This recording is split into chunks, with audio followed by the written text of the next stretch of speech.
Good afternoon. I'm Peg Vershawn, Director of Programs at Cure in Montevideo, and I'd like to welcome you today to the fifth installment of our six-part series, Sharing Stories, Growing Relationships with the Land.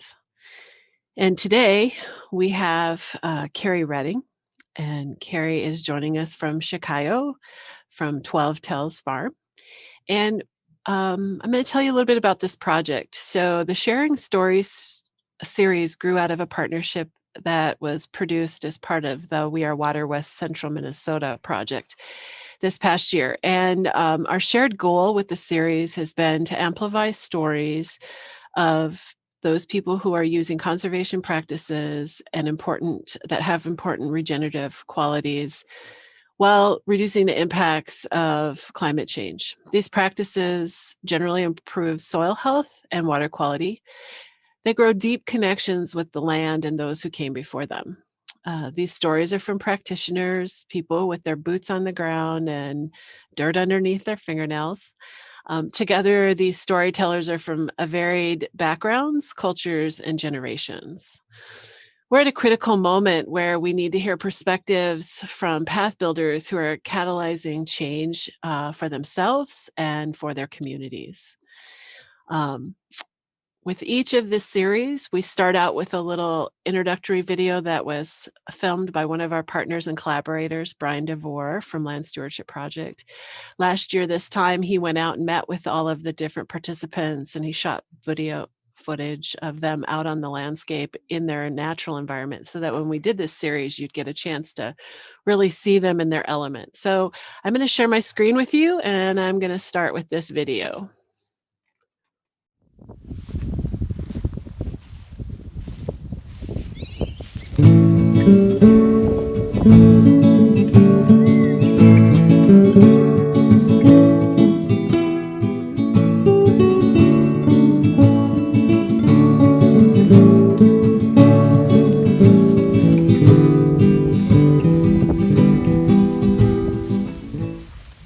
I'm Carrie Redden. I farm with my husband, Derek.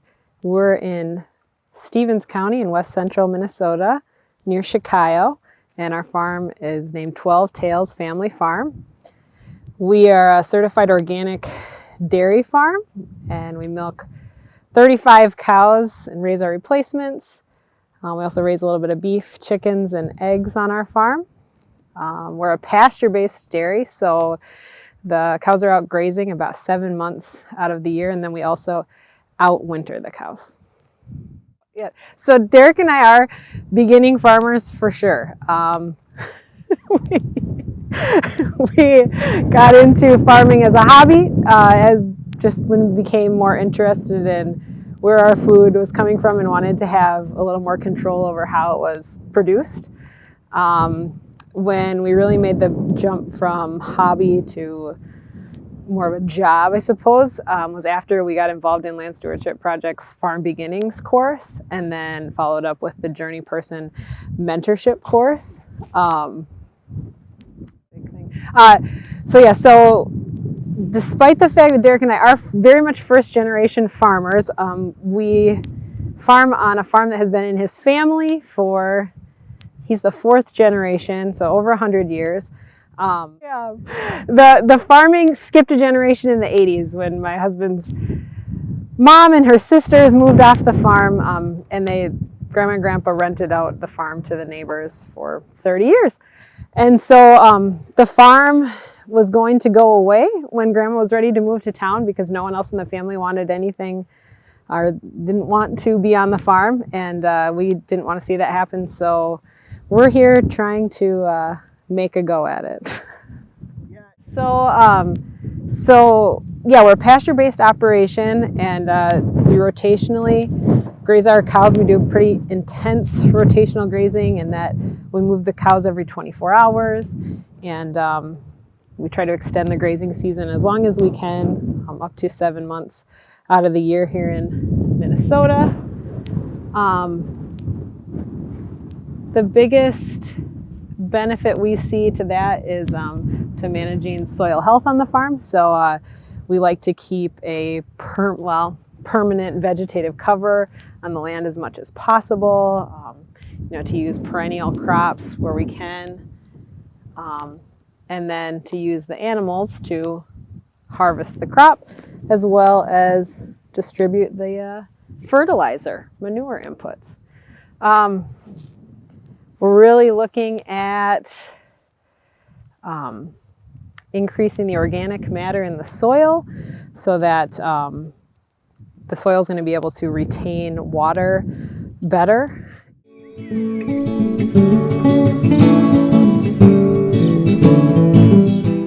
That's a brief little introduction to Carrie and Derek's farm, and I'd like to welcome Carrie to join us. So Carrie, in the introductory video, you said that neither you nor Derek grew up on a farm. So can you tell us a little bit about what made you decide that you wanted to make farm life your passion? Yeah, definitely. Now, if you ask Derek, he will tell you that he always knew he wanted to be a farmer, that it was just in his blood. But I think that was, based on visits to the farm, the family farm, like when he was a kid and things like that. He said he always loved, like being around animals, being outside, working in nature, and fixing, fabricating, repairing things, stuff like that. However, he was very much discouraged from like pursuing farming as a career. But so when he was a kid, the farm was kind of going away. His grandparents were retiring. As far as like being a working farm. And he just took the opportunity to always like work on farms wherever he could, as soon as he could start getting a job, like at age 12 and up. And so he worked on a lot of different farms, seed farm, hog farm, dairy farm. He had done a lot of different things. I, however, grew up in town and never considered farming as something that I would do. That being said, Derek and I met in high school and started dating then. And so we've been together since then. And this whole farm journey we've gone on together. So when we got married, Derek got a job in in conventional hog production, just because he was always just excited to be able to work in agriculture in any form that he could, because he really didn't think it was something you could just start doing on your own. And I was always just kind of undecided about what I wanted to do. He really encouraged, us to kind of start a little bit of a hobby farm. We started thinking a lot more about where our food was coming from and how it was produced, and just what we could do ourselves. And then when we became parents, it was like that just all got magnified so much, having little kids and stuff, and really wanting to, just be more involved in our own food production for sure. It wasn't until I had heard about the Land Stewardship Project's Farm Beginnings program it wasn't until then that I thought that farming was something that we could pursue on our own, because we were always told, you have to be born onto a farm. You have to be pretty big at farming to be able to make a go at it. And it's really hard to make money in farming, but we all of a sudden were exposed to this network of people they didn't grow up on farms, and they weren't humongous farms, and they were doing things a little bit differently. And all of a sudden it was like, wow, I think this is something we can do. and all of a sudden, I was decided about something. I knew that I wanted to be a farmer. It took a lot of work to figure out how that was going to work. But that's really where it started. So like I said, we did the Farm Beginnings program. We started researching, we started planning, we started visiting, just really dreaming about what we could do as farmers. We had a small herd of Black Angus cows that we raised for beef. And again, still just kind of a hobby. Derek had previously talked with his family about coming back to the family land. And yeah, he really was time and again discouraged from it. His grandma would say, "There's no money in farming. You're not big enough. I don't want this for you." I don't know if we were stubborn, persistent, whatever, but we kept, like going to conferences and visiting farms and doing things. And until we really had a plan for what we thought a way to, make a living farming. And we presented it to Derek's grandma. And so she finally was kind of like, okay, like, I guess you can try.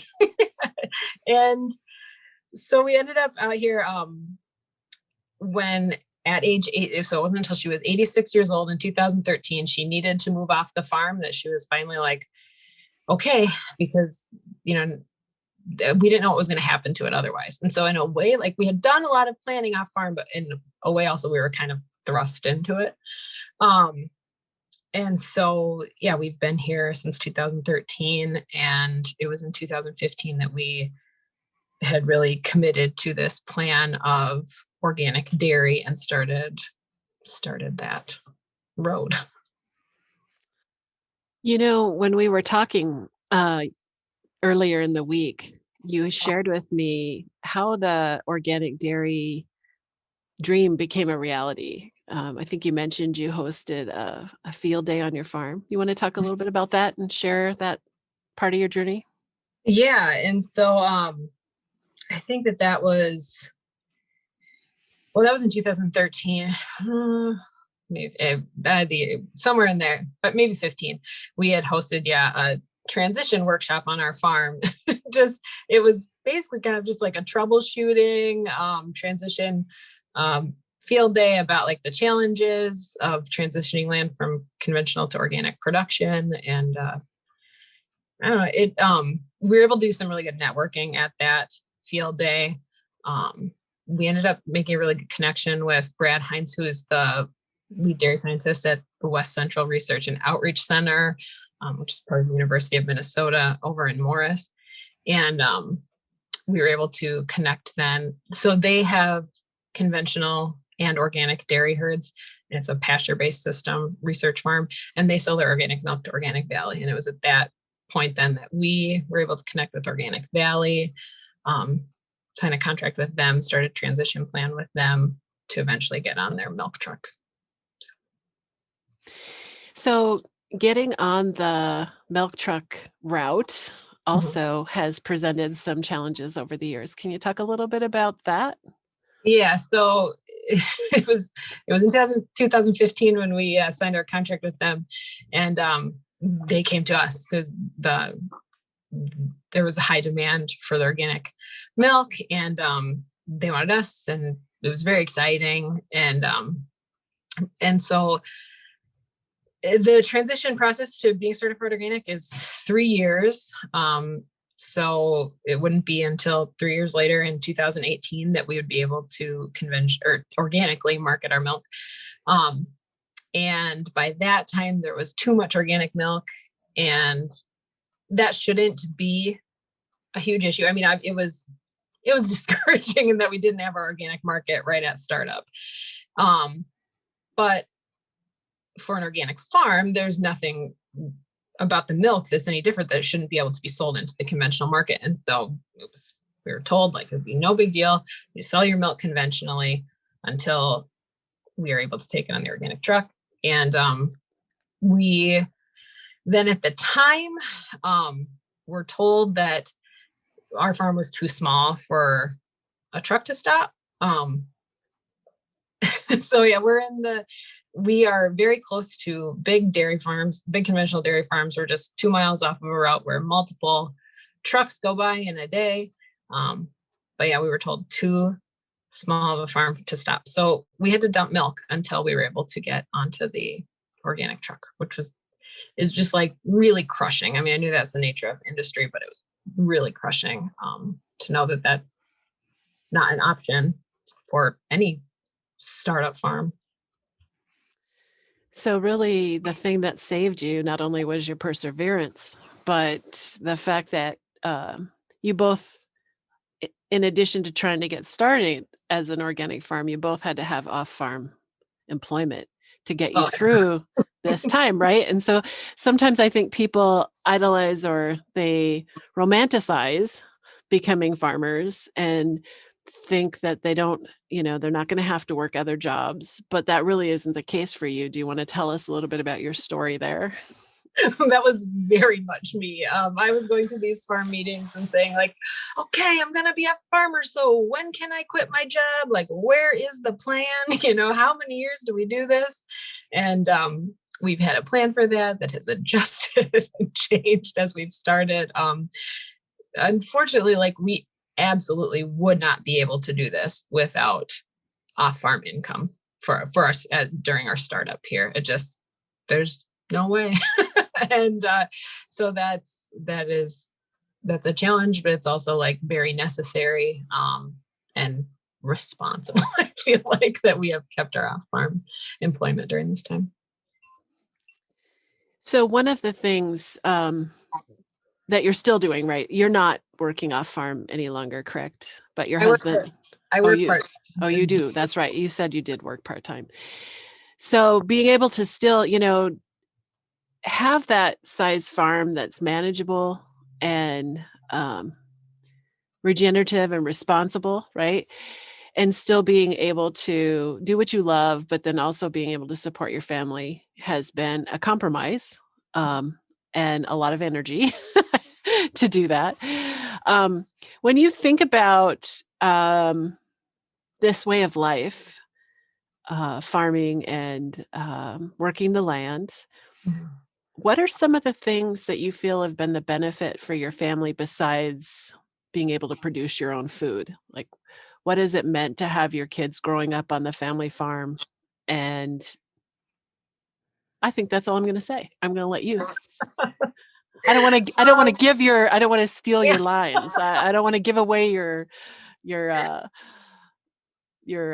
secret. Well, I don't know if it's a secret, but so for the kids, like they're 8 and 9 now, and they don't know anything different because we started doing this when they were pretty little. Other than the milking cow stuff. So we've been milking cows for 3 years. And I think we do a lot of talking about like that there are sacrifices we make to like do the things that we do on the farm, but that it's really important to us, like that we, it's really important to us to take care of the land, take care of the animals, to raise a healthy food product. And we try to make the work on the farm a little bit fun. So it's not always such a drag, but they realize that what we are doing on a day-to-day basis is very different than their friends at school. And we talk about that. It is for sure, right? So, some of our previous participants have actually homeschooled. I can't remember, do you homeschool as well or? Don't homeschool. So another thing too, though, I should say like about like keeping families on farms and keeping small farms going. I also like very much want to see like rural communities thriving, and not that like there's anything wrong with homeschooling or anything like that, but it's really important to me to have our kids enrolled in local school. We have a very small school that's still open. Their classes have 6 and 7 kids in them respectively. And I want to see that school thriving as well. That's why I want families to stay around and things like that too. However, like our schedule on the farm, like can be a little bit tricky with like buses, things like that, getting everybody off to things and activities. We were very fortunate to be able to keep the kids home for a full year of distance learning at home. So it's a balance. It is. Wait till they become teenagers. Because mine are 13, 15, and 16. And, we don't have a operation such as yours. Ours is more of a hobby farm, but we have animals and we have cattle and hogs and chickens. And we do sell our chickens at the local grocery store, but not our chickens, our eggs. But you know, there's always that running home to do chores before the evening game, or, you know, or you're doing chores at 11 o'clock at night in the dark, or, you know, whatever it might be. It does sometimes present a juggling event, but I think for one of the benefits, like even in our situation, is when our kids come home, they go outside, and like my youngest daughter really loves the prairie, and she goes out and sits in our pasture, and she finds new flowers, and she braids grass, and she gets dirt on her hands. She loves the dandelions are blooming right now. Actually, last weekend, she spent the entire weekend picking prairie violets and dandelions so that she could make jelly. We started making those because she loves them so much, you know? So that's her thing. She went and picked a whole ice cream bucket full of prairie violets and dandelions. And so we try to find things about being on the farm that can be their own thing. And that's kind of her own thing, is that she helps do that. And my oldest daughter likes to help make during the canning process. Like, she loves to cut the stuff up for salsa, and that's her kind of thing. My son still hasn't found his thing, but I'm sure he will at some point. He likes to cut the grass, and we don't cut a lot of our grass. We just cut a little bit that's around our house, but he kind of earns money doing that and thinks that's pretty cool. So his dad's funny. My son likes to play sports, and his dad grew up on a farm, and his dad said that, my son's always like, "Dad, I got to go to the weight room." And my husband's always like, "You see that bale of hay? That's going to be about 30 pounds, maybe 40. Why don't you lift that?" you know?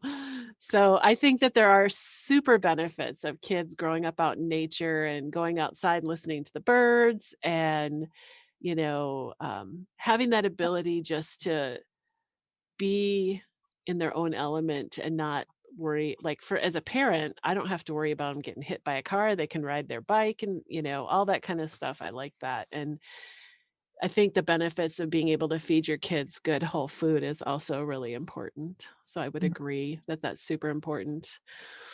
Um, I'm thinking that one of the things that, some of the participants that have been in the series, they've had to cultivate their own market, and they actually sell from the farm, and some don't. You made the decision at this point not to sell from the farm. Can you talk a little bit about what that journey was like, or what the things you had to consider to make that decision for you? Yeah. I think, trying to direct marketing seemed like a really great way for us to start, because it has like pretty good revenue generating potential. But also, like, it's a lot of work, and like that, I don't think that was where our strong suits were necessarily, like in marketing and things like that. Whereas we really like the direct care of the animals, the, like, harvesting, planting, things like that.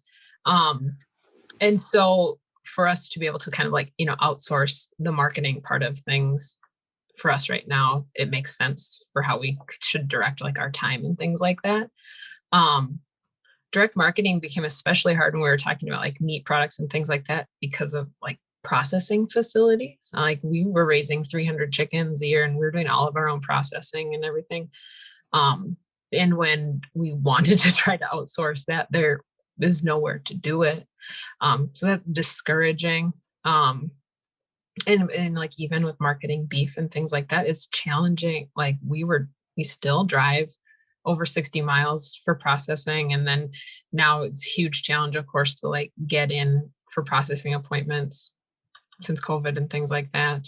And to just find, like, a processor that you really, like, loves, because that's a really integral part of, like, your marketing chain and things like that. Like, it's tricky. And, like, our products are certified organic on the farm, but like, for us to do direct marketing and find a certified organic processor, just too much. Sure, that is a real common theme that many of the folks participating in the series have talked about is the lack of butchering operations. And then even finding a butcher that understands what grass-fed beef is and organic is and can articulate that to whomever they need to, or even work with your customers, right? Yeah. We've been blessed, but COVID definitely has made it much more difficult to find people who can get you in. Like, we usually set our fall dates like after the first of the year, and when I called in early February, they were already booking into 2022. Right. And so that is really tough. I would agree. We kind of moved past this question, but one of the things that I did want you to talk about a little bit is, initially when we talked about this, you started your husband's grandmother was renting the land to conventional farmers. So what did it look like for you to transition the property? Like, was it row crop to pasture? And how did you go about figuring out how to establish pasture, what you wanted to plant for pasture, that whole process? Can you talk a little bit about that? Oh, I'd love to. So yeah, it was conventionally row cropped corn and soybean rotation, for like 30 years. And so coming into it, we had a lot of help. We did a lot of planning before we kind of jumped right into it. So like I had mentioned before, like we did farm beginnings. We went from farm beginnings to Land Stewardship Project's journey person course, where we got paired up with mentors, for specific farm ventures. And also that was also like a big financial planning part of it too. But anyway, we went to field days, we went to workshops, we went to conferences, and we did a lot of networking. We made a really good connection with Kent Solberg, who is the grazing specialist for the Sustainable Farming Association of Minnesota. And so kind of like working with him, then we end up talking about the NRCS office and like tools that the NRCS has to offer us. And so then we connect with our local Stevens County NRCS office. Corey Walker at Stevens County helped us to start like a grazing plan for exactly what we wanted to, and wanted to set up for rotationally grazing. And from then we found out like that there's a regional grazing specialist. So that's Jeff Duchesne out of Perham. And he ended up putting together a huge, really intense grazing plan for us. And when I say really intense, I mean like he had like advice for everything from like seeding varieties, and then on from there to fencing, water systems, reinforced cattle walkway systems, and then just a rotational grazing plan. It was a tremendous resource that was part of EQIP. So they got us set up for how we want to do our fencing, our paddocks, things like that. And then the EQIP plans were kind of spread out over 5 years. And so we started it with our 3 transition years of organic, that we seeded everything into a really diverse mix of grasses and legumes, perennial pasture, but also like something that we're going to be able to mechanically harvest for hay when we didn't have enough cattle to keep up with the grazing. And so that was our plan. That was what we did, over the 3 years. Actually, in year 3, we ended up bringing dairy heifers onto the farm then, because they could start grazing then in year 3, to then get bred and calve into 2018 and start the whole milking process in 2018. So like everything meshed together, and like with a lot of planning. And like I said, we had a lot of help. But it's now we're into using the systems, for 3 years since we've been milking the cows, and we're seeing what works. And it's really fun to like see it all in action. You're talking about a couple different programs. So you're talking about EQIP, and you're talking about working with NRCS. So is that something that there were grants available for, or did you have to outright pay them as consultants? And then the EQIP, is that a match that you get? So EQIP is a grant. Okay.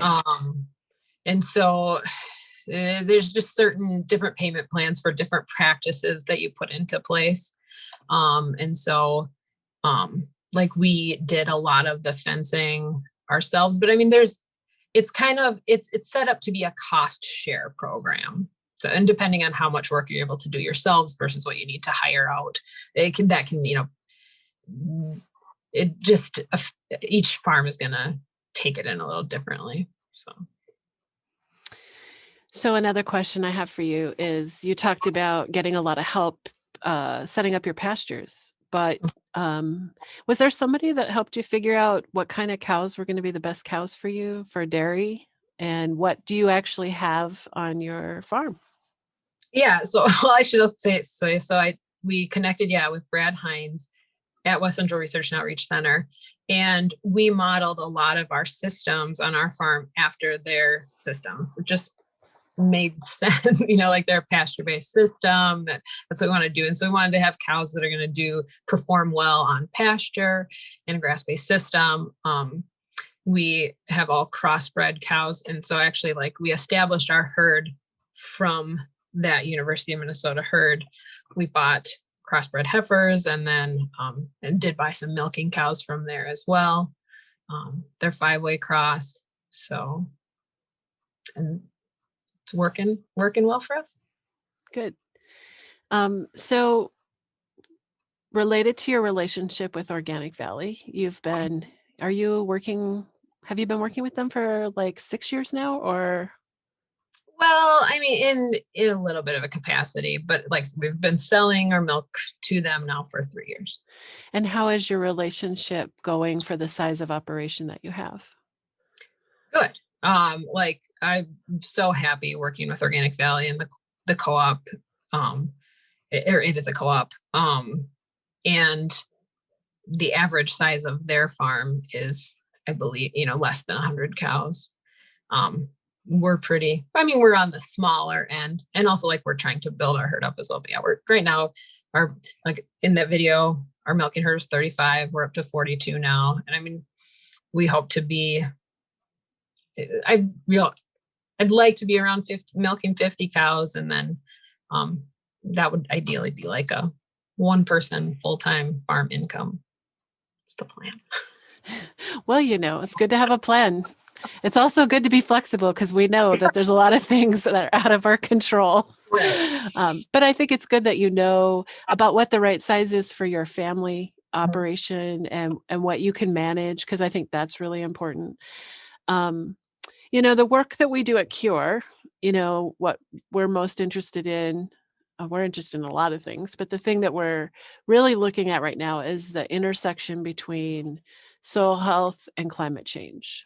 And so I'm wondering if you could tell us a little bit about maybe what you saw on the land related to water and soil when you started, and then talk about what you see now with the pasture-based operation. Well, I feel a lot of times like it's pretty easy to make direct comparisons because we are surrounded still by conventional row crop farms. And so, I mean, I can see really obvious things like erosion, especially from like wind, during all seasons, the snort in the winter and dust blowing now this time of the year. It feels really good to have vegetative cover on the land all the time. And that's always our goal. And I can tell, that our pastures they take the water better, they retain the water better. And we're able to, it's been, so now it's been 5-6 years that the pastures have been established, and, they're responding better to the significant rain events and, drier times too. For sure. So for those of you who are unfamiliar with the term snort, out here in rural Minnesota in the winter, if farms don't have a cover crop down or something green down in the fall, and they just till and leave it tilled and the snow comes, the wind and the soil will melt the snow faster because it's dark and it'll pull the heat from the sun, and then the snow will melt, exposing the soil to the air and the wind, and then the wind will pick that up in the winter and just blow it around, and then you'll see that dirt um, moved across the landscape. Like in our situation, we are too also surrounded by conventional agriculture, and none of our neighbors are cover cropping currently. And my husband talks about how, why would they want to lose, an inch of topsoil every year into our yard? Because that's what seems like happens. Um, you were talking about how obvious it is for you to see and look about the differences around your farm. I'm curious to know if any of the area farmers are curious about what you're doing. I I hope so. I don't know. We're the odd ones out, and I hope, though. I don't know what I wonder in conventional farming, like what the advice is for a beginning farmer or someone starting out, or even the younger generation. Like, is it still that you have to be big and you have to do it the way that it's always been done? Um, I know that my neighbors who are older would tell me that they were like excited to see animals back on the land and things like that. and and I just hope I just hope someone sees I hope that people see what we're doing, like maybe a younger farmer or something like that, and think like, oh man, if they're doing it that way, like maybe it's something we can think about. You bring up a really good point. I mentioned this on an earlier webinar, but one of the things we notice on Sunday afternoons is all of our elderly neighbors are out for a little drive if the weather's nice. And it's like they slow down in front of our house because we have steers out on pasture. And I really think it's because they miss seeing that. I think that it is really a memory for them that they want to relive. But to your point about wondering, so this is one of the things that I think is really systemic about the Farm Bill, about financing, about crop insurance. That question about who is driving us to go big, who is making us think about always growing. Like if you're not getting bigger, I mean, I guess we asked you that question too, right? But in the sense of, the size of what you're working with. But I wonder, after visiting with a few folks the last few years talking about these issues, and we know how effective farm field days are. You talked about how it inspired you to want to connect with Organic Valley and do what you're doing and how you've learned. I'm wondering if we shouldn't be doing field days for crop insurance agents and bankers so that they can go to smaller and medium-sized family farms and see how they're doing it and see what their commitment is to the land and to the industry, and talk about why what they're doing is the appropriate scale. Because it seems like when I've talked to people who are trying to do this work, they say that their banker has even turned them down because they're not big enough, right? And so I think and I'm just wondering, I've not really said it out loud before, but I'm just wondering if our field day model should like incorporate our ag industry people coming out. I mean, maybe they think they've seen it all and they know it all, but these field days are such a great way to be actually seeing it and experiencing it and talking to the people doing it, not hearing about somebody else's story from someone else. Because I think if you were actually on a farm and could actually see your animals like we saw in the video, and how curious they are and how they have personality and they're not just a number, and there's a real quality of life. And then even just seeing the comparative landscapes and runoff, one of the things that we know with grass or pasture based, grazing based operations is when we have those rain events that we've been having as part of climate change, right? So,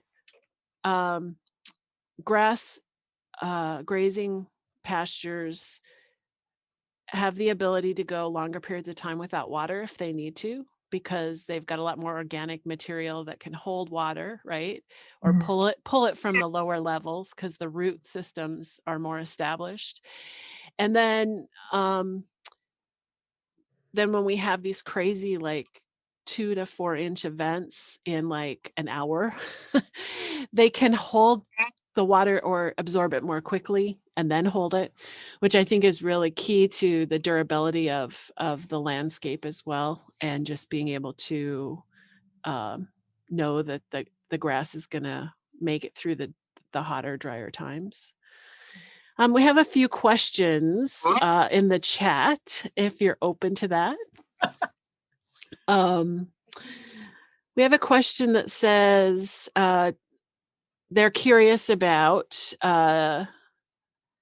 trying to understand the scale of your operation a little bit. How many acres do you have in operation? Okay, so when we transitioned, when we established those pastures, we wanted to transition all of the tillable acreage that was available to us on Derek's grandma's farm. So that was about 115 acres. And then now just this year, so also when Derek's grandma was alive, as part of a little bit of, I think, like a safety security, because she still was nervous about us doing this, she kept a lot of acres in CRP programs as an income for her. And that was her decision. She wanted to do that. And so now she passed, and fortunately, like, we're able to then get the CRP acres certified organic right away. We don't have to do a 3-year transition to put those into production. And so we'll pick up another 48 acres this year.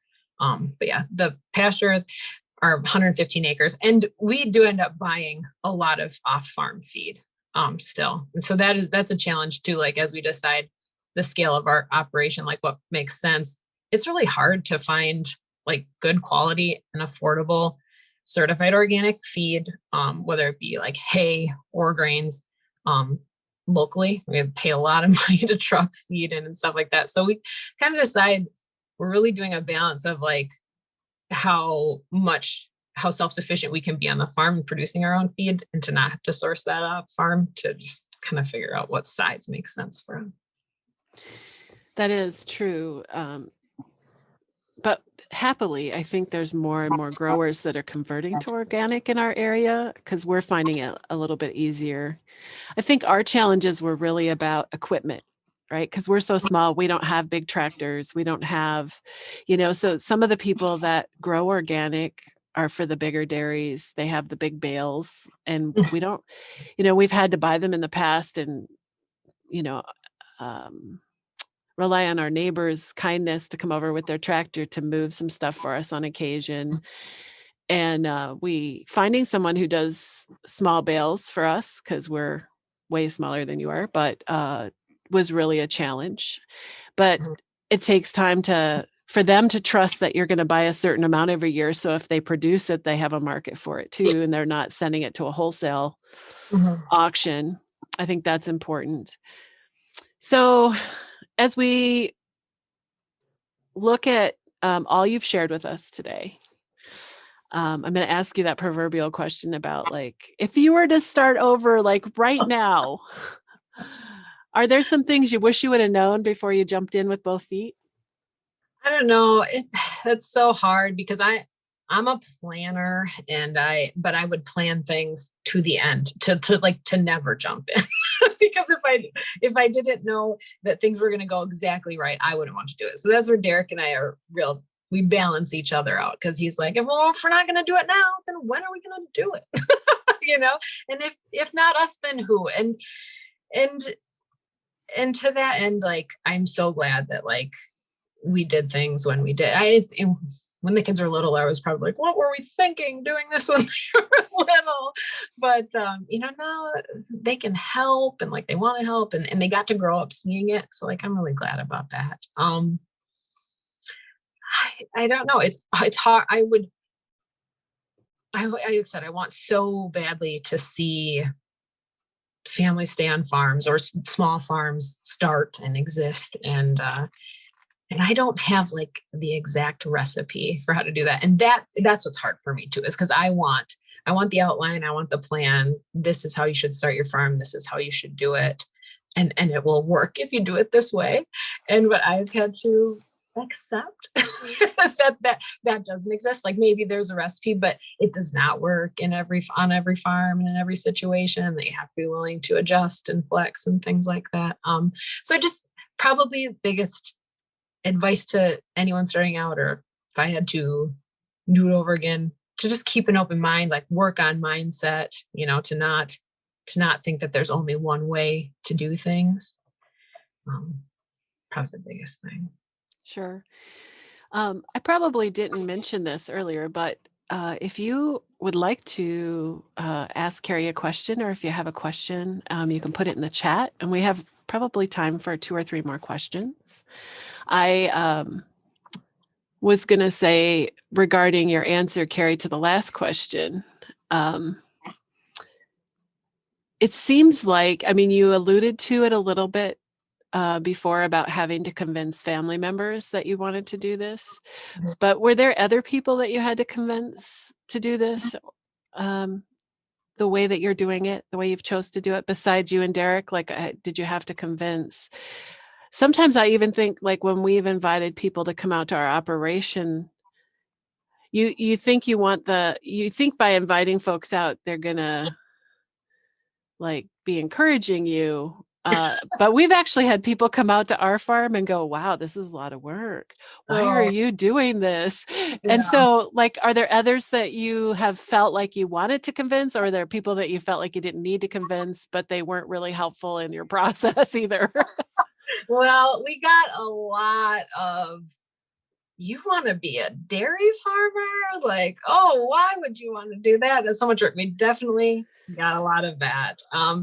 And I took a lot, I took it to heart for a long time. A lot of unsolicited advice came in. And, but just to be able to like, let that roll off, I guess, we definitely get that. But as far as like convincing, well, this is a conversation that I have with Derek frequently. Like, anyone can be a farmer, right? Like you can start farming, but like whether or not you can continue to do that, whether you can support your family is how you're going to be able to keep doing it or not. So I say, the biggest person we had to convince probably is the bank. And that wasn't easy, because we had to go in and like, we had to teach the banks about our systems, because they're so used to a conventional system, and they're like, organic, huh? What? Like, what is that? Or why would you want to do that? Or you need to have this many, you have to have this many more cows before we'd be willing to entertain that option. And so like, we were not able to source conventional lending. We ended up doing all of our lending now through the Farm Service Agency and beginning farmer loans. And we couldn't have done it without that. Absolutely. Well, that's a good point, that there are other alternatives out there that support this type of agriculture. And without them, many people would be left in the wind. Judy's asking us if you could share with us how many times a day you milk and what milking system you use. So we milk 2 times a day, and in a lot of ways, like our actual physical milking process, very similar to a lot of conventional dairies. So when we came out to the farm, there was no infrastructure, especially for dairy. And so we ended up building a milking parlor. That was another thing that we did a lot of research on, did a lot of farm visits and things like that. But so we milk in a swing 10 parlor 2 times a day. So when you say swing 10, can you tell us how many animals that go into it at a time? And so I would have known that like 5 years ago. The cows are outside. Our cows, they do not have any indoor housing. So they're either out on pasture in the summer, or they have a bedding pack in the winter. And so then they just come in for milking time. And so the cows all come in, we line them up on 2 sides, 10 cows each. They stand at an angle. And so we can prepare one side to milk them, have a milking unit on that side. And so when I say it's a swing milking unit, after we've milked that side, we've gotten the other side ready, then we swing the unit over and milk the cows on the other side. So 20 cows stand in there at the same time, and then 10 are milking at a time. So with you being an organic operation, how often do you have to have your facility inspected or your milk inspected or tested? So milk inspection, still that's the same as conventional, other than like we have to be grade A certified for milk, which most farms are now, but we have to be grade A. And so we just have a standard milk inspection every 6 months for state inspection. And then we have an interstate milk inspection every 2 years because our milk crosses state lines, because some of the processing is done in South Dakota and in Wisconsin. So we have an interstate milk inspection, but normal facility inspections. And then for organic certification, that's an annual renewal process. And so we update all of our paperwork annually and then have an on-farm inspection annually. So what are the ideal breeds of animals for dairy milking? Like what you said, you have a mix of like 5. So Yeah. what are the different breeds of your? Yeah. So we have, like I said, we have a crossbred herd. If you know anything or would like more information about stuff like that, University of Minnesota, they have great stuff. But so they're Holsteins and Jerseys, like your very common breed, and then also Montbéliard and Normandy and a Viking Red. Okay. So that is quite a variety then. I know a lot, or Organic Valley is really partial to Jerseys, I know, especially for butter. Like if they've got a herd that's all Jersey, they'll usually contract for butter, I know, but I wasn't quite sure with milk if they had a mix and what that mix preference was. So it's cool. Well, I'm not seeing any other questions in the chat, so I'm just going to ask you one last time. Is there something that I didn't ask you that you want to share with folks before we sign off today? Oh, I don't know. I talked a little bit about like mindset and how like important that has been, I think, to us continuing on our farm journey. The first thing being, that we had to get in our heads that like we actually could be farmers, maybe just because it wasn't common to do, or like, and then also like I need to get in my head that like it's not just men that are farmers either. I think for a really long time I thought that I was going to be the farmer's wife, and I was fine with that, like because I didn't know that I wanted to be a farmer, whatever. But I'm the person on the farm here managing our day-to-day operations, and I work with a lot of men, and like something I think that women and girls should think about, that like they can take leadership roles on farms too, and there's opportunities for them to do that. That is one of the best points for us to end on today. But before we end, I just want to take a minute to lift up our partners in this work. So like I had mentioned at the beginning, this was a partnership with a variety of different folks. So I want to thank Troy Goodnow from the Office of Sustainability at the University of Minnesota, Morris campus. Judy Johnston was part of our team at Stevens County Soil and Water Conservation District, Brian DeVore and Robin Moore from Land Stewardship Project. And then we received some funding from the Regional Sustainable Development Partnerships through University of Minnesota Extensions. I want to thank you for joining us today, and I want to remind you that our last installment of this series is going to be on Tuesday, June 1st. And the last series is going to feature Ella Robertson and Eric Wana from the Sissitanawate over in Peever, South Dakota. And I think you're not going to want to miss this episode either, because this is going to be quite a bit different than the other 5 installments. It's going to integrate not only different ways of looking at the land and different ways of making a living on the land or feeding your family and providing for your family on the land, as well as weaving in Dakota culture and the importance of the Dakota history in our river valley. Since most of us reside in the ceded territories of the Dakota people. So I encourage you to join us at noon on June 1st. Again, I want to thank you, Carrie, for joining us. And remember that all of these webinars can be seen at a later date. Once they're edited, we put them up and make them available to you to use and share with those you know that might be interested. They are archived on the CURE YouTube channel. You can also find them on the CURE website, www.cureriver.org. So thanks again for joining us, and have a great rest of your day. Bye-bye.